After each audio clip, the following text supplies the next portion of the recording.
మీ అందరికీ నమస్కారము. నేను మీ neuro physician doctor Shaik Afsar Pasha from Ashraf neuro ICU gynaec care Vijayawada 1 town నుంచి మాట్లాడుతున్నాను. ఇవాళ మనం ఒక సరికొత్త టాపిక్ గురించి డిస్కస్ చేయబోతున్నాము. అది fits in children with fever, అంటే ఫీవర్ విత్ ఫిట్స్, అంటే జ్వరంలో వచ్చేటువంటి ఫిట్స్ గురించి మనం తెలుసుకోబోతున్నాము.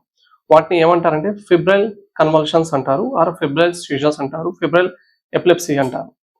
ఓకే, ఈ ఫిబ్రైల్ కన్వల్షన్స్ అతి ఎక్కువ మోతాదులో చిన్న పిల్లల్లో, అంటే 3 సంవత్సరాల నుంచి 6 సంవత్సరాలతో ఉన్నటువంటి మధ్యలో ఉన్నటువంటి పిల్లల్లో ఇది తరచుగా వస్తూ ఉంటుంది అనమాట.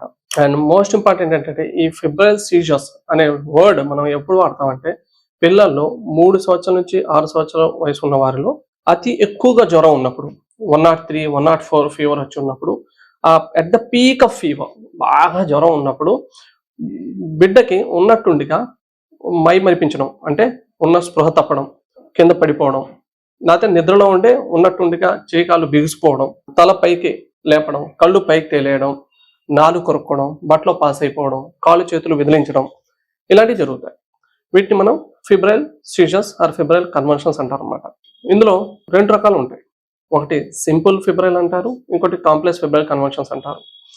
ఈ సింపుల్ ఫిబ్రైల్ కన్వల్షన్స్ అంటే ఏంటంటే పిల్లల్లో 1 ఫిట్, అంటే జ్వరం వచ్చి హై పీక్ ఆఫ్ ఫీవర్ ఉన్నప్పుడు 1 ఫిట్ వచ్చి వితిన్ 24 అవర్స్, అంటే ఉన్న 24 గంటల్లో ఒక అటాక్ రావడం, అండ్ డ్యూరేషన్ ఆఫ్ సీజర్స్, అంటే ఫిట్స్ వచ్చేటువంటి టైము లెస్ దెన్ 5 నిమిషాలు ఉండడం, రిపీట్ అటాక్స్ రాకపోవడం, వెంటనే కోలుకోవడం.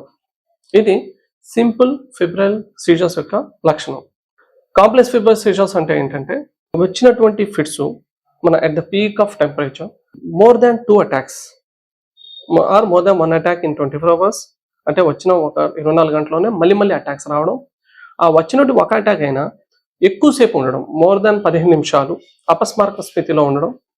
ఓకే, అండ్ ఒకవైపు నుంచి ఒకవైపు స్ప్రెడింగ్ అవ్వడం, అండ్ రిపీటెడ్ అటాక్స్ రావడానికి అవకాశాలు ఉంటాయి. వీటిని కాంప్లెక్స్ ఫిబ్రైల్ సీజర్స్ అంటారు అన్నమాట. అండ్ ఇందులో ఎక్కువగా మనకి పేరెంట్స్ వచ్చి అడిగే క్వశ్చన్ ఏంటంటే ఈ ఫిబ్రైల్ సీజర్స్ ఏవైతే ఉన్నాయో మనకి ఫీవర్లో వచ్చేటువంటి ఫిట్స్, ఇదేమన్నా దేనికి సంకేతం అని అడుగుతుంటారు. మనం యూజువల్గా చెప్పేది ఏంటంటే ఒకవేళ బిడ్డ 3 నుంచి 6 సంవత్సరాల మధ్యలో ఉంది, at the peak of fever, అంటే హై పీక్ ఫీవర్ వచ్చి ఫిట్స్ వస్తే వీటిని ఫిబ్రైల్ సీజర్స్గా పరిగణిస్తాము. దీని యొక్క ఒక రకంగా గుడ్ న్యూస్ ఏంటంటే బ్రెయిన్లో ఉన్నటువంటి ఇన్ఫెక్షన్, అంటే న్యూరో ఇన్ఫెక్షన్స్ని మనకి ఎక్స్క్లూడ్ చేయొచ్చు. అంటే మెదడు వాపు అనేటువంటి జబ్బు నుంచి దీని లక్షణం కాదు అని చెప్పగలం.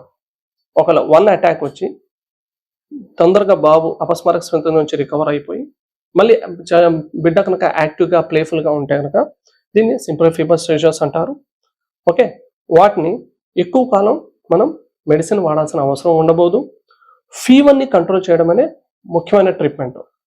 ఏదైతే హై ఫీవర్ ఉందో దానికి పారాసెటమాల్ అని, మనకి ఏవైతే ఉంటాయో జ్వరం తగ్గించడానికి, లేకపోతే కోల్డ్ స్పాంజింగ్ అని, టెంపరేచర్ని కంట్రోల్ చేసుకోవడం అనేది మెయిన్ ముఖ్యమైన ట్రీట్మెంట్.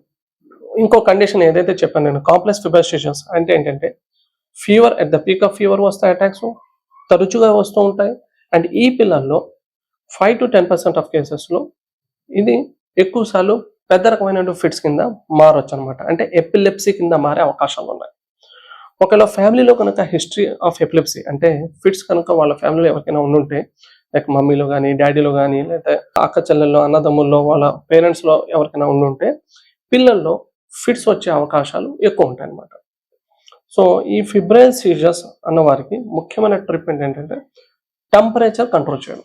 అండ్ దీనికి ఎక్స్టెన్సివ్ టెస్టింగ్ కన్ఫర్మ్ చేయడం కోసం మనం కొన్ని టెస్ట్ చేయిస్తాము. దగ్గరలో ఉన్న నరాల్ డాక్టర్ని కలిసి మీరు ఈ ఫిబ్రైల్ సీజర్స్, అంటే జ్వరంలో వచ్చినటువంటి ఫిట్స్ గురించి తెలుసుకుని వాటి యొక్క ట్రీట్మెంట్, మంచి ట్రీట్మెంట్ ఉన్నది. ట్రీట్మెంట్తో పాటు మంచి ఫాలోఅప్లో ఉండడం కూడా చాలా ముఖ్యం అనమాట. సో త్వరగా చూపించుకుని తొందరగా రికవర్ అయ్యే అవకాశాలు ఉంటాయి అన్నమాట. మీ అందరికీ నమస్కారం.